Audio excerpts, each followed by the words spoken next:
अहैतुक्य प्रतिहता। और कैसी भक्ति हो? बोले अहितु की भक्ति। अहितु की भक्ति किसको कहते हैं? किसी भी सिचुएशन के आने पर, किसी भी स्थिति के आने पर आपकी भक्ति टूटे ना, आपका विश्वास टूटे ना। अभी क्या होता, हमारी भक्ति कैसी, हम ठाकुर जी का भजन कर रहे हैं, ठाकुर जी की भक्ति कर रहे हैं, और कहीं कल को हमारे साथ कोई अनहोनी हो जाए, हमारे परिवार में, हमारे साथ, हमारे किसी प्रिय के साथ, हमारा तुरंत ठाकुर जी से संबंध टूट जाता है।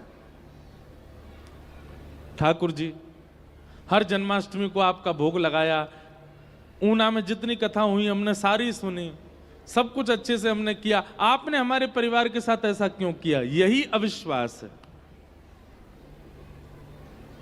कई बार देखा है मैंने, कई लोग हमारे ही श्रोता हैं, बहुत दिन से कथा सुन रहे हैं, उनके जीवन में कुछ ऐसा हो जाता है, वो तुरंत कहने लगते हैं, महाराज जी हमने क्या बिगाड़ा, हमने क्या गलत किया जो हमारे साथ ऐसा हुआ? जीवन में घटने वाली किसी घटना को ठाकुर जी से आप जैसे जोड़ देते हो, जीवन में होने वाली सुंदर बातों को क्यों नहीं जोड़ते? घटनाओं का ही क्रम ठाकुर जी से क्यों होता है कि ये ठाकुर जी ने मेरे साथ क्यों किया? ये अविश्वास नहीं। ठाकुर जी के प्रति कभी अविश्वास नहीं होना चाहिए। और एक बात और कह दें हम आपको, आप जितने ज्यादा भक्ति मार्ग में तत्परता से उतरोगे, उतनी कठिन परीक्षा होगी। सीधी बात है, क्लासरूम में जितना पीछे बैठोगे उतनी टीचर की दृष्टि में कम आओगे, और जितना आगे बैठोगे उतनी ज्यादा आप पे दृष्टि पड़ेगी। इसलिए बच्चे कई होते हैं जो पढ़ने में अच्छे नहीं होते, वो पीछे ही बैठते हैं। क्यों? हमारी कॉपी चेक नहीं हो जाए, हमारा एग्जाम नहीं हो जाए, टीचर कहीं हमसे कुछ पूछने ना लग जाए, वो पीछे बैठे रहते हैं। लेकिन जिसको भय नहीं होता, जिसको कुछ प्राप्त करना होता है, जिसको चिंता होती है कि मुझे रैंक लेके आनी है, मुझे अपने माता पिता को दिखाना है, मुझे स्कूल टॉप करना है, वो आगे ही बैठता है। टीचर पूछेंगे तो पढ़ के आऊंगा ना, बोलेंगे तो दिखाऊंगा ना। ठीक वैसे ही भक्ति मार्ग में भी जो दूर दूर ही खड़े रहते हैं, कभी मन हो गया तो मंगलवार को हनुमान जी पूज आए, कभी इच्छा हो गई तो शनिवार को कुछ कर दिया, कभी हो गई तो कथा में आ गए, वो फिर बैक बेंचर ही रह जाते हैं। लेकिन जो आगे आते हैं, तिलक स्वरूप करते हैं, कंठी माला पहनते हैं, प्याज लहसुन का परहेज करते हैं, नाम जप करते हैं, नाम साधन करते हैं, सत्संग श्रवण करते हैं, संत जनों को प्रणाम करते हैं, तीर्थ यात्रा करते हैं, एकादशी व्रत करते हैं, सारी निष्ठाओं का पालन करते हैं, तो फिर टीचर की दृष्टि भी ज्यादा पड़ती है, परीक्षाएं भी होती हैं, परीक्षाएं भी होती हैं। पर उस परीक्षा से वो व्यक्ति घबराता नहीं, उस परीक्षा से वो व्यक्ति विचलित होता नहीं, उसके चित्त में अविश्वास नहीं आता। भाई, विद्यालय में अध्यापक के द्वारा पूछे गए प्रश्नों से विद्यार्थी ये थोड़ी सोचता है कि ये मुझसे चिढ़ते हैं इसीलिए मुझसे पूछ रहे हैं। नहीं, वो आपको बनाना चाहते हैं इसलिए आपसे पूछ रहे हैं। ठाकुर जी जिसको बनाना चाहते हैं उसी की परीक्षाएं ज्यादा होती। इसलिए कैसी भक्ति करनी है? बोले अहितुक्य प्रतिहता, ना विच्छिन्न होने वाली भक्ति। कभी भी किसी भी स्थिति से आपकी भक्ति पर असर नहीं होना चाहिए। अभी हमारी स्थिति कैसी है, बहुत ध्यान से सुनना। आप रोज नियम करते हो, कोई भी नियम करते हो, कथा सुनने का करते हो, सेवा का करते हो, नाम जप का करते हो, कोई भी नियम करते हो। रात में पेट दर्द हो जाए, बुखार आ जाए, कुछ अस्वस्थता हो जाए, तो सवेरे बाकी के काम भले ही नहीं छूटे, लेकिन हम क्या कहते हैं, आज हमारी तबीयत ठीक नहीं, आज नाम जप नहीं कर पाएंगे, आज सेवा नहीं कर। ठाकुर जी सबसे पहले दूर।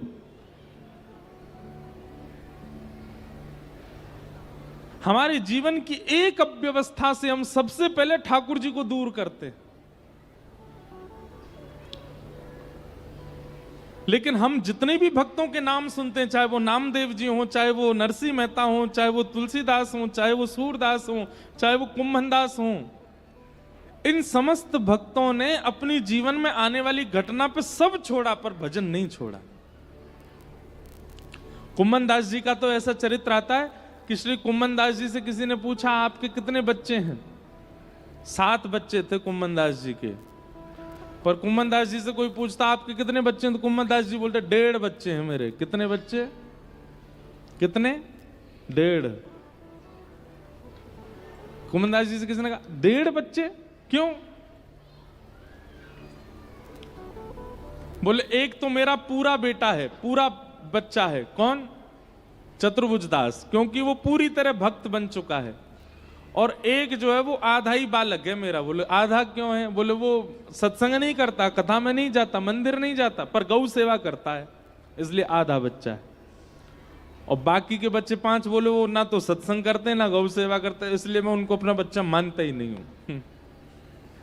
मैं केवल उन्हीं को अपना बालक मानता हूं जो ठाकुर जी की सन्निधि में। बताओ, इतने बड़े त्यागी हैं हम लोग ना। बेटा पी के आता है रात में, मां को पता चल जाता, फिर भी मां उसको स्वीकार ही करती है। बेटी कोई गलत क्रिया में पड़ जाए, बेटा कोई गलत क्रिया में पड़ जाए, फिर भी उसकी मां मानती है, बल्कि छुपाती है कि उसका कोई अवगुण है।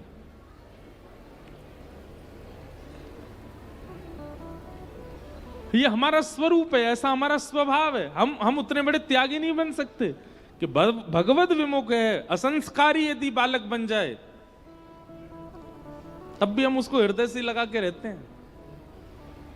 आजकल तो बड़ा विचित्र हो गया है, बच्चों में यदि सुसंस्कार आ जाते हैं, बच्चों में यदि भक्ति का भाव ज्यादा हो जाता है, तो माता पिता को चिंता होने लगती है। कुछ कोविड से पहले तक हमारे पास जो लोग मिलने वाले आते थे, वो ये कहते थे कि महाराज जी, हमारे बच्चे बिगड़ रहे हैं, हमारे बच्चे गलत काम करते हैं, आप इनको समझाइए, थोड़ा भक्ति भाव कथा सुना करें, आदि आदि। अब अलग हो गया है, अब आते हैं, बोले महाराज जी ये पूरे दिन नाम जप ही करता, कथा सुनता रहता है, इसको बोलो। आज सुबह एक माता जी आई, उन्होंने कोई गलत भाव से नहीं कहा, उन्होंने तो अच्छे भाव से कहा। एक माता जी आई, उनके बेटे का था एग्जाम, तो बोली महाराज जी, मैंने इसको बोला कि तुझे स्कूल जाना है आज? बोले नहीं महाराज जी आए, मैं मिलने जाऊंगा। तो माँ ने कहा कि बोले नहीं एग्जाम है, वो नहीं कर। बोले मैं गलत करके आ जाऊंगा अगर आपने भेजा तो, सब गलत सलत लिख के आऊंगा, मुझे लेके चलो, मिलाओ। तो उनकी शिकायत नहीं थी, वो तो अच्छे में ही बोल रही थी, देखो बच्चे आपके कथा सुनते हैं। पर कई लोग शिकायत लेके आते हैं, महाराज जी इसको समझाओ, ये तिलक लगाता है, ये कंठी पहनता है, ठाकुर जी की सेवा करता है, ऐसे कैसे काम चलेगा? ये चिंता का विषय है, ये चिंता का विषय नहीं है, ये प्रसन्नता का विषय है। चिंता तो तब होनी चाहिए जब वो कुमार्गी हो। सद्मार्ग यदि बालक के चित्त में आ गया है तो ये आपकी करनी से नहीं आया, ये उसके पूर्व के संस्कार हैं। मीराबाई के घर वाले माता पिता भी कभी कभी चिंतित होते थे कि ऐसा कैसे मीरा का परिवर्तन हो रहा है, ये क्यों इतनी कृष्ण भक्ति में आती जा रही है? क्योंकि मीरा उस जन्म की भक्त नहीं है, वो पूर्व जन्म की भक्त है।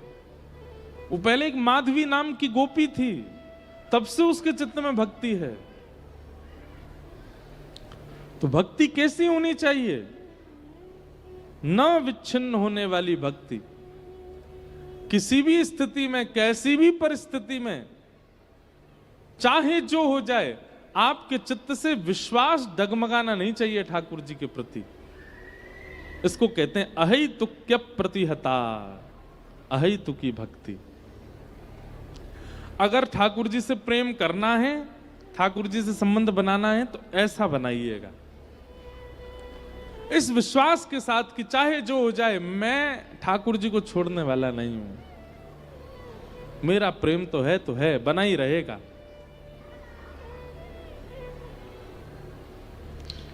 एक पद है, अब गाऊंगा तो नहीं मैं, पर उसका अर्थ थोड़ा सा कह देता हूं। रैदास जी का पद है। रैदास जी क्या कहते हैं? जो तुम तोड़ो राम, मैं नहीं तोड़ूं रे, आप भले ही मुझको तोड़ दो, आप भले ही मुझको छोड़ दो, पर मैं आपको नहीं छोड़ूंगा। जो तुम तोड़ो राम मैं नाही तोड़ू रे, तो सो प्रीत तोड़ राम कौन संग जोड़ू रे। अष्ट प्रहर एक ही आशा, मन क्रम वचन कहे रे दासा। आप भले ही तोड़ दो, आप भले ही छोड़ दो, पर मैं आपको नहीं छोड़ूंगा। इसे कहते हैं प्रेम। और ऐसा प्रेम ठाकुर जी से हो तो साचो प्रेम हरि से हो तो मूरत बोलत काठ की, जीमो मारा शाम घनी जमावे बेटी जाट की। प्रेम ठाकुर जी से हो, यही परम धर्म। सवै पुंसाम परो धर्मो यतो भक्तिर अदोक्षजे, अहैतुक्य प्रतिहता ययात्मा संप्रसीदति। धर्म स्वनिष्ठितः पुंसाम विश्वक्सेन कथाशुयः, नोत्पादयदधिरतिं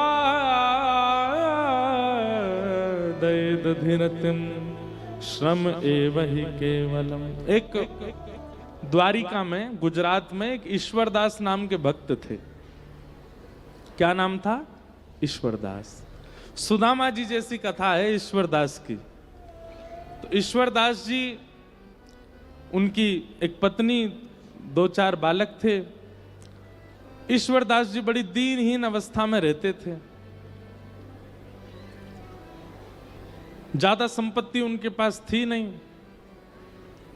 एक दिन बच्चे बहुत जोर जोर से रोने लगे, तो श्री ईश्वरदास जी ने अपनी पत्नी से कहा, ए भाई बालक क्यों रो रहे हैं, इनको शांत कराओ। तो पत्नी ने कहा, इसलिए रो रहे हैं, भूख लगी है, घर में अन्न नहीं है, दाल नहीं है, चावल नहीं है, कैसे पवाऊं इनको, इसलिए रो रहे हैं बच्चे।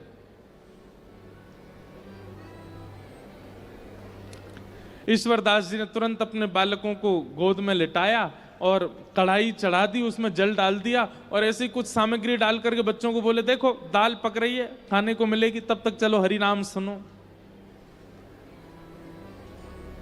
बालकों को हरि नाम हरि कथा सुनाते सुनाते सुनाते सुला दिया। ठाकुर जी से देखा नहीं गया। हम फिर लीला, ऐसी कथा आती है, पत्नी ने ईश्वरदास जी से कहा कि आप नित्य की भक्ति संकल्प के साथ करना शुरू कर दो। ईश्वरदास जी बोले, क्या संकल्प करूं?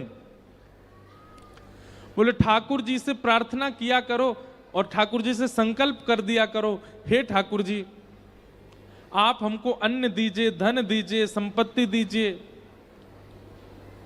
इन सबका दशांश आपकी सेवा में लगाया करूंगा, बाकियों से अपने घर परिवार का पोषण करूंगा। ऐसा संकल्पित होकर के भजन किया करो। भजन कभी संकल्प से नहीं होता। संकल्प से स्वार्थ की चीजें होती हैं, प्रेम नहीं होता। और भजन प्रेम में आता है। इसलिए कई लोग मुझसे ये भी पूछते हैं कि महाराज जी नाम जप कितना करना चाहिए? अनगिनत, गिनती नहीं होनी चाहिए। जितनी क्षमता है उतना होना चाहिए और क्षमता से अधिक होना चाहिए। जो गिनती करके कर रहे हैं, हमको 11 माला करनी है, 17 माला करनी है, 108 माला करनी है, ठीक है, पर ठाकुर जी को ज्यादा प्रसन्नता नहीं होती होगी आपकी मालाओं से। क्यों? आप गिन करके कर रहे हो। जैसे ये तो वही बात हो गई कि आपने गिन रखा है, महाराज जी हमारे घर आएंगे, हम 2 ही रोटी खिलाएंगे इनको। महाराज जी पहली रोटी, दूसरी रोटी। अब महाराज जी बेचारे भूखे बैठे हैं, आप 2 रोटी खिलाने के बाद हाथ पे हाथ धर के बैठ गए। अब महाराज जी आपको देख रहे हैं, भूख लगी है, कुछ दो की क्षमता है हमारी, इतना ही पाइए बस। अगली बार से क्या होगा, आपके यहाँ आऊंगा ही नहीं खाने। बोले भाई 2 ही खिलाता है, भूख ज्यादा लगी हो तो। ठीक वैसे ही ठाकुर जी भी देख लेते हैं, भाई इसकी गिनती है तो 5 माला करनी है, 11 माला करनी है, 108। और ठाकुर जी की इच्छा 200 की हो तो आप 108 के बाद, और 108 ये गिनती से करने वाले लोगों की माला पता कैसे होती है? वो जल्दी जल्दी और करते हैं, इतनी जल्दी करते हैं कि जल्दी से हमारी काउंटिंग पूरी हो। इसका कोई लाभ नहीं है। अनगिनत होनी चाहिए। और एक और बात, क्षमा प्रार्थी है। अगर आपके गुरु ने आज्ञा की है कि इतनी माला करनी है तो उतनी माला करो, गुरु को आज्ञा मान करके। उसके बाद आप अपनी क्षमता से करो। जैसे गुरु जी ने आज्ञा दी है कि 11 माला करनी है, पहले आज्ञा का निर्वहन करो, 11 माला कर दो। 11 माला हो जाने के बाद फिर माथे से माला लगा करके अब अपनी क्षमता से करो, कितनी कर सकते हो। आज्ञा का पालन और अपनी क्षमता का निर्वहन। भाई प्रेम प्रस्तुत होना चाहिए ठाकुर जी को, तभी तो प्रसन्न होंगे, गिनती नहीं। संकल्प से भजन नहीं होता, अनुष्ठान होता है। तो ईश्वरदास जी संकल्प नहीं कर रहे थे। पत्नी से कहा, बोले अन्न रोटी मांगूंगा भगवान से भजन करके। अरे भजन करके ठाकुर जी को मांगूंगा, कभी अन्न जल नहीं मांग सकता। चाहे भूखा मर जाऊं, चाहे प्राण निकल जाएं, पर अन्न जल रोटी कपड़ा घर मकान ये सब ठाकुर जी से नहीं मांगूंगा। ये तो प्रारब्ध से मिलने वाली वस्तु हैं, इनके लिए ठाकुर जी को क्यों परेशान करूं मैं। ईश्वरदास जी ने अपने पुत्रों को गोद में सुला दिया और ऐसी खाली कढ़ाई अग्नि के ऊपर रख दी। ठाकुर जी ने जब ये दृश्य देखा तो देख करके ठाकुर जी सह नहीं पाए, रोक नहीं पाए, प्रकट हो गए। वो शंख चक्र गदा पद्म धारण करके जैसे ही ठाकुर जी प्रकट हुए, ईश्वरदास जी ने प्रणाम किया। भगवान ने प्रसन्न होकर के कहा, वरदान मांगो ईश्वरदास, क्या चाहिए। ईश्वरदास जी बोले, बस एक ही वरदान दे दीजिए। क्या?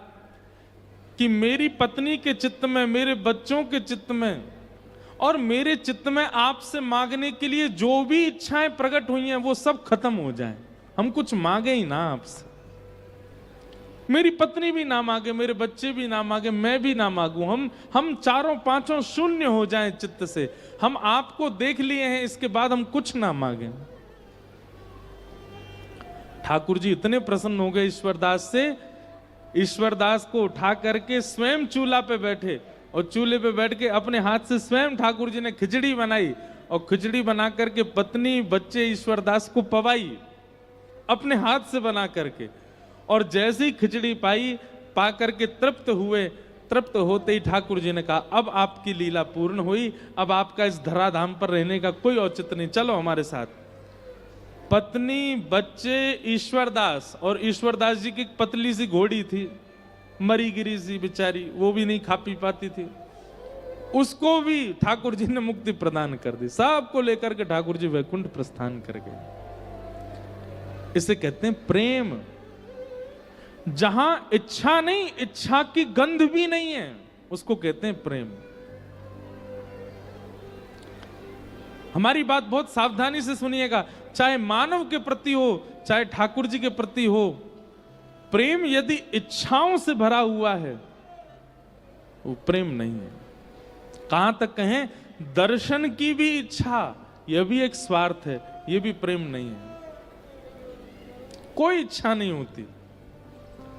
मैवं विभोर्हति भवान गदितुं नृशंसं संत्यज्य सर्व विषयांस्तव पादमूलम् भक्ता भजस्व दुर्वग्रहमात्यजास्मान् देवो यथादि पुरुषो भजते मुमुक्षु। कोई इच्छा नहीं, ऐसी भक्ति, इसे कहते हैं परम धर्म। ये परम धर्म भक्ति है, जहां कोई इच्छा नहीं है ठाकुर जी से।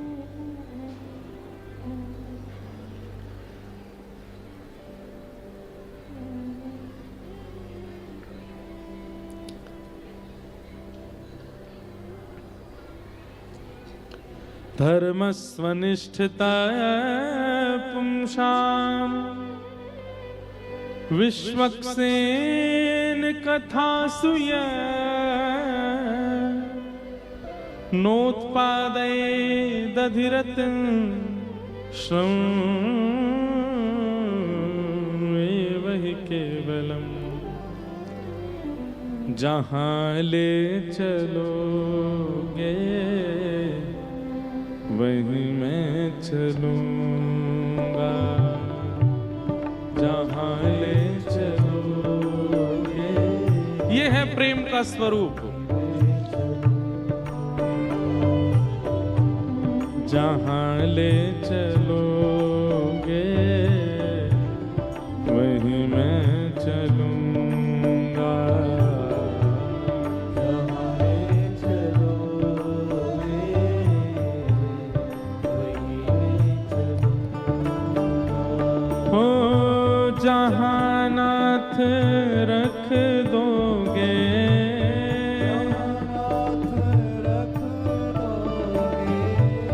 जहाँ नाथ रख दोगे, हो वहीं मैं रहूँगा। जहाँ ले चलोगे वहीं मैं चलूँगा। सब लोग गाओ।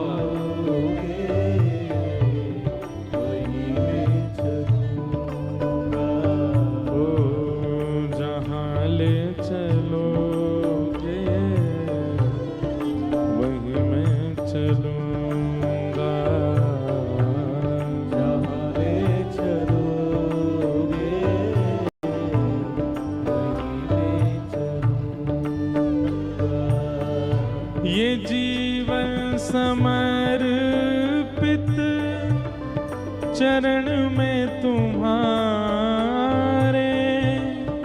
तुम ही मेरे सर्वस्व, तुम ही प्राण प्यारे। जीवन समर्पित चरण में तुम्हारे, करताल बजा के गाओ।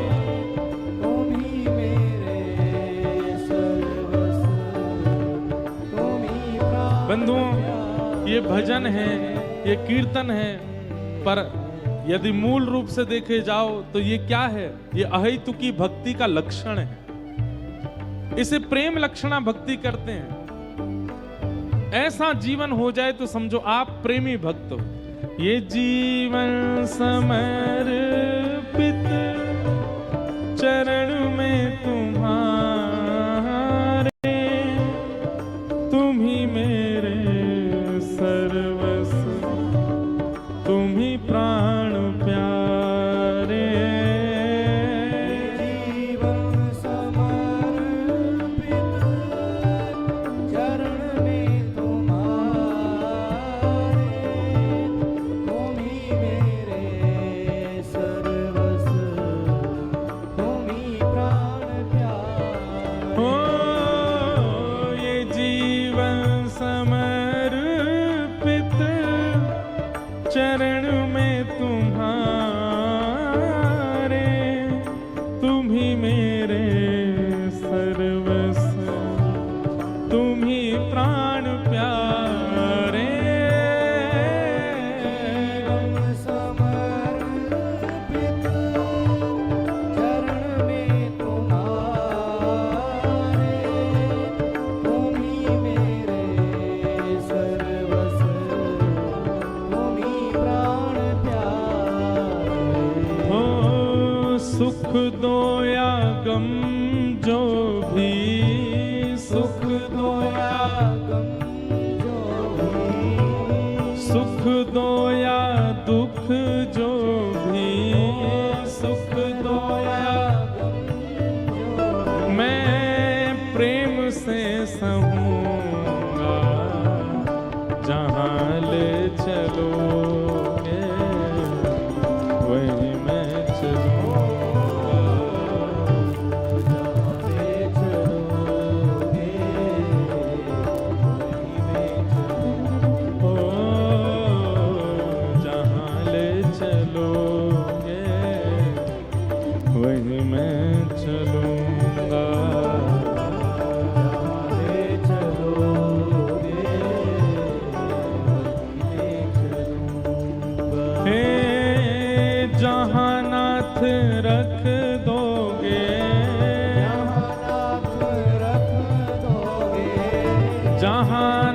नाथ रख दोगे, जहाँ नाथ रख दोगे, ओ वहीं मैं रहूँगा, जहाँ ले चलोगे वहीं मैं चलूँगा। जहाँ ले चलोगे, भुजा उठा के कहो राधा रमण लाल की।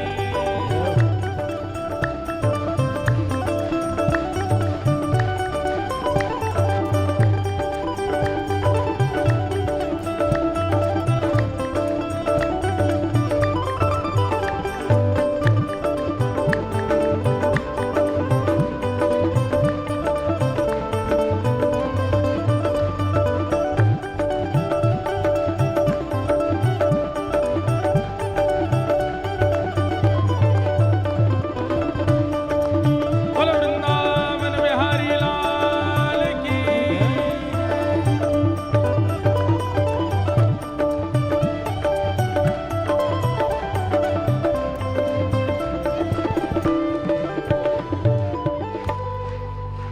नहीं धीमे ताल में बजाओ भाई। ये एक बात बताऊं, ताल में ताली बजाना ये भी भगवत कृपा है। ताल में ताल नहीं बजे तो भी समझो कुछ गड़बड़ है। तुम्हारे ही दिन हैं, ये रातें तुम्हारी, कृपा दृष्टि सब पर रहती तुम्हारी। तुम्हारे ही दिन ये रातें तुम्हारी, कृपा दृष्टि सब पे रहती तुम्हारी। एक बात स्पष्ट है, संसार का कोई भी व्यक्ति ऐसा नहीं है जो ये बात कह दे कि मुझ पर ठाकुर जी की कृपा नहीं है। हर व्यक्ति के ऊपर, हर जीवात्मा के ऊपर कभी ना कभी तो उसने कृपा का अनुभव किया है कि ठाकुर जी की कृपा से ये काम हुआ। सब पर कृपा होती है। हे कृपा दृष्टि सब पर रहती तुम्हारी। तुम्हारे ही दिन हैं, ये रातें तुम्हारी, कृपा दृष्टि सब पर रहती तुम्हारी। ओ गिरधर लाल मेरे, गिरधर लाल मेरे, राधा रमण लाल मेरे, राधा रमण लाल मेरे, मैं तेरा ही रहूंगा, जहाँ ले चलोगे वहीं मैं रहूंगा। ले चलोगे, ओ जहाँ ले चलोगे वहीं मैं चलूंगा। जहाँ ले चलोगे। और सबसे विशेष बात, न कोई शिकायत नहीं कोई अर्जी, कर लो करा लो प्रभु जो है तेरी मर्जी।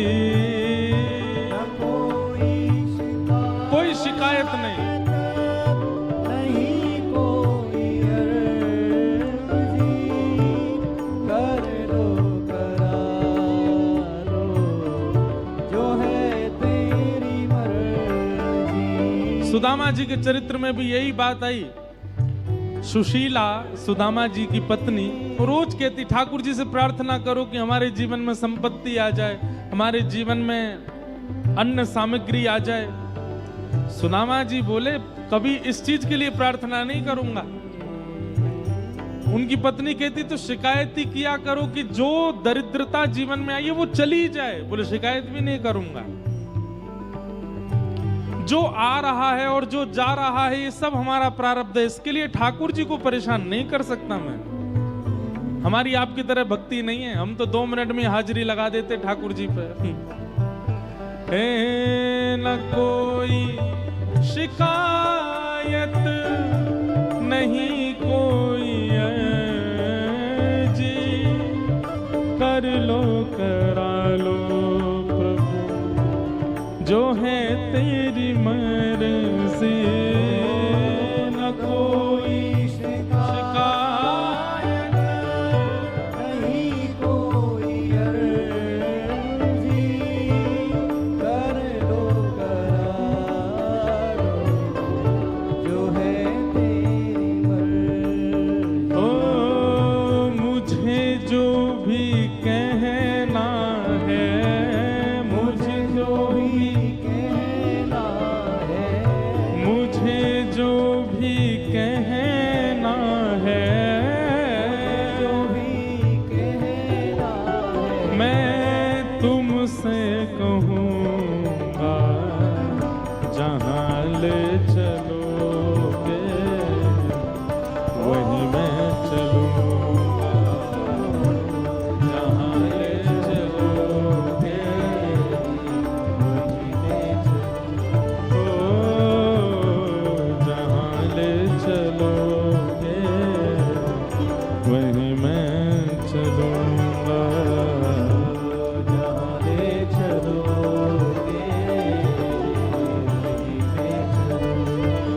ओ जहाँ नाथ रख दोगे, जहाँ नाथ रख दोगे, जहाँ नाथ रख दोगे, जहाँ नाथ रख दोगे, ओ वहीं मैं रहूँगा। जहाँ ले चलोगे वहीं मैं चलूँगा।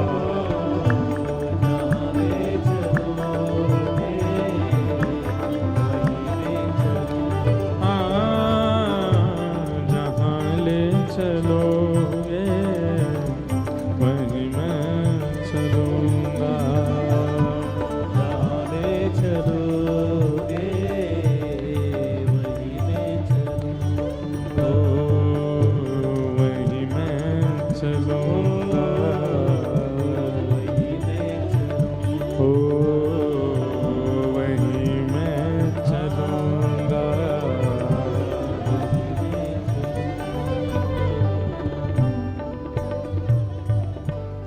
एक बार आप कह के देखिए ठाकुर जी से, आज ही जाकर के घर पे कह दीजिए, नाथ अब से मेरी सारी इच्छाएं समाप्त, अब आप जैसे चाहोगे वैसा मेरा जीवन हो। अगले क्षण ही अनुभव होगा आपको, कोई इच्छा आपकी नहीं है। घर में जो बन जाएगा उसको ठाकुर जी की इच्छा मान के पा लीजिए। हाँ बस गंदा गलत ना बना हो, बस ये ध्यान रखना, शुद्ध पवित्र हो। अगले दिन क्या करना है क्या नहीं करना है, आप अपने कर्तव्यों का निर्वहन तो करोगे, स्नान करना है, जॉब करते हो जॉब पे जाना है, पर उनमें जो विशेष इच्छा, एक्स्ट्रा ऑर्डिनरी इच्छाएं जो आपकी होती हैं, चाहे वो धन के प्रति हो, चाहे आपकी सैलरी के प्रति हो, चाहे किसी से मित्रता के प्रति हो, किसी के साथ घूमने के प्रति हो, किसी से संबंध के प्रति हो, ये सारी एक्स्ट्रा इच्छाएं जो होती हैं सब समाप्त। सब वो स्वीकार करेंगे जो ठाकुर जी चाहेंगे। ठाकुर जी चाहेंगे तो हमको सैलरी एक्स्ट्रा मिलेगी, ठाकुर जी चाहेंगे तो उससे मित्रता होगी, ठाकुर जी चाहेंगे तो वहां प्रसाद पाएंगे, ठाकुर जी चाहेंगे तो ऐसा पहनेंगे। अपनी कोई इच्छा नहीं, अपना केवल सीधा सीधा कर्तव्यों का निर्वहन करना है। एक्स्ट्रा की जो इच्छाएं होती हैं जिससे आपको मान, यश, प्रसन्नता, अत्यंत आनंद की अनुभूति होती, उन सब के प्रति विराम, अपनी तरफ से इच्छा प्रकट नहीं करनी, ठाकुर जी जैसा चाहेंगे वैसा हो।